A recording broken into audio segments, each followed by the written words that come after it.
बेहदची परममहाशांती बापूजींच्या मराठी यूट्यूब चॅनलमध्ये आपल्या सर्वांचे स्वागत आहे। वैज्ञानिक कधी शोधू शकतील का की मंगळावर जीवन आहे का? तेथे कोणत्या प्रकारचे तत्व असतात? काय तेथे 5 तत्व असतात की 3 तत्व असतात? तेथील जीवन कसे असते? अशा अनेक प्रश्नांची उत्तरे आपणास या व्हिडिओमध्ये मिळणार आहेत। त्यामुळे व्हिडिओ पूर्ण पहा आणि नवीन असाल तर चॅनलला सबस्क्राइब करायला विसरू नका।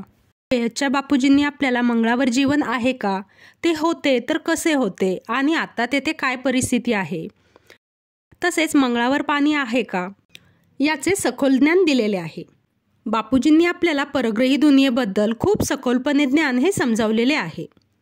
आपल्या सोलर सिस्टीममध्ये सूर्यापासून 4था ग्रह हा मंगळ आहे आणि बापूजींनी आपल्याला सांगितले आहे की मंगळावर सुद्धा जीवन आहे। हिंदू शास्त्रानुसार मंगळ हा पृथ्वीचा मुलगा आहे। सुमारे 8000 वर्षांपूर्वी मंगळ ग्रहावर आपल्या पृथ्वीसारखे जीवन होते, परंतु आपल्या येथे जसे 5 तत्व जड होते तसे मंगळावरती 5 तत्व हे जड नव्हते। तेथे लाईट म्हणजे हलक्या तत्वांचे मनुष्य हे राहत होते। त्यांच्या 5 तत्वांच्या शरीरामध्ये जडपणा हा नव्हता। मंगळावरच्या मनुष्यामध्ये जलतत्व आणि पृथ्वी तत्व हे कमी प्रमाणामध्ये होते। तेथील जग हे खूप छान होते, जसे पृथ्वीवरील सत्ययुगामध्ये असायचे ना तसे। तसेच तिथल्या आत्म्यांमध्ये शक्ती होती, त्यांच्या संकल्पांमध्ये शक्ती होती, त्यांच्याकडे हाय टेक्नॉलॉजीची साधने होती। तसेच मंगळावरील मनुष्याकडे उडण्याची सुद्धा क्षमता होती। सर्व काही तेथे व्यवस्थित चालू होते, परंतु तेथे राहणाऱ्या लोकांना आभास झाला की परग्रही जगामधून परमाणु आक्रमण हे होऊ शकते। त्यामुळे बरेचसे मंगळ ग्रह निवासी हे भूमिगत झाले आणि ते वाचले।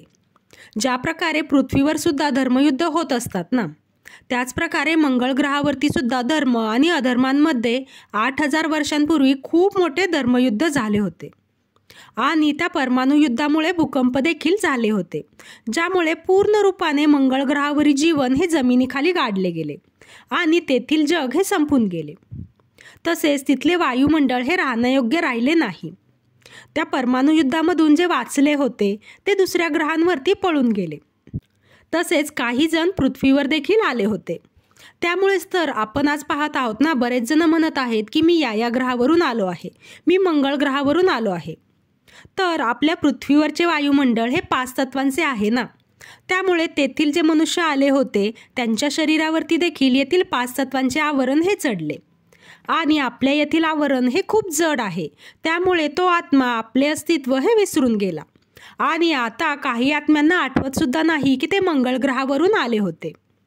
बापूजींनी आपल्याला हेही सांगितले आहे की मंगळ ग्रहावर आता सूक्ष्म जगतातील 3 तत्वांचे आत्मे राहतात, म्हणजे अग्नी, वायू आणि आकाश या 3 तत्वांचे आत्मे राहतात। तेथे 5 तत्वांची सृष्टी नाही। आजही मंगळावर पाणी आहे, परंतु ते त्याच्या वरच्या थरामध्ये नाही, ते वरच्या थराच्या खालील तळाला आहे। जर वरून पाहिले तर पाण्याचे अस्तित्व हे जाणवणार नाही, परंतु खालील थरामध्ये पाणी आहे। तसेच आपणाला एका रशियन मुलाची गोष्ट देखील माहीत असेल। त्याचे नाव होते बोरिस्का। तो 20 वर्षांचा होता। त्याने दावा केला होता की तो आधी मंगळ ग्रहावरती राहायचा। त्याचबरोबर बोरिस्काने अंतरिक्षामधील ग्रहांच्या बाबतीत अशा काही गोष्टी सांगितल्या होत्या की सारे वैज्ञानिक हे आश्चर्यचकित झाले की एवढ्या लहान वयामध्ये याला हे कसे माहीत झाले। हे काही चमत्कारापेक्षा कमी नाही। तसेच बोरिस्का जेव्हा शाळेत जात होता तेव्हा सुद्धा त्याने दावा केला होता की मंगळ ग्रहाचा संबंध हा मिस्रच्या पिरॅमिड सोबत आहे आणि येणाऱ्या काळात लवकरच सगळ्यांना हे समजेल। तसेच बोरिस्काने हेही सांगितले की तो पूर्वजन्मामध्ये मंगळावरती राहायचा आणि तेथे काही नैसर्गिक आपत्ती आल्या होत्या।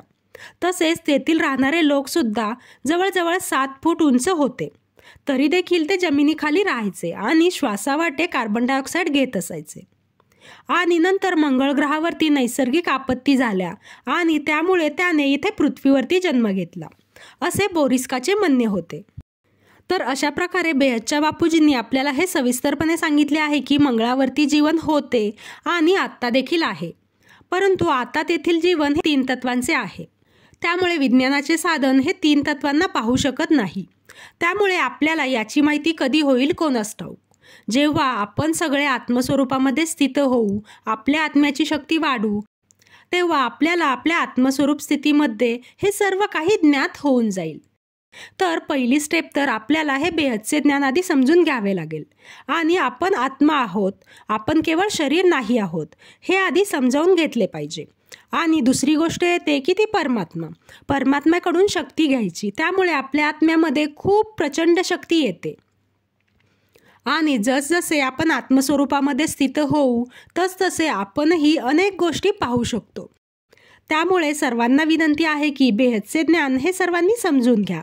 हा व्हिडिओ जर आपल्याला आवडला असेल तर व्हिडिओला नक्की लाईक करा, शेअर करा. नवीन असाल तर चॅनलला सबस्क्राईब करायला विसरू नका. बेहदची परम महाशांती. की परम शांति सोचो बोलो परम शांति.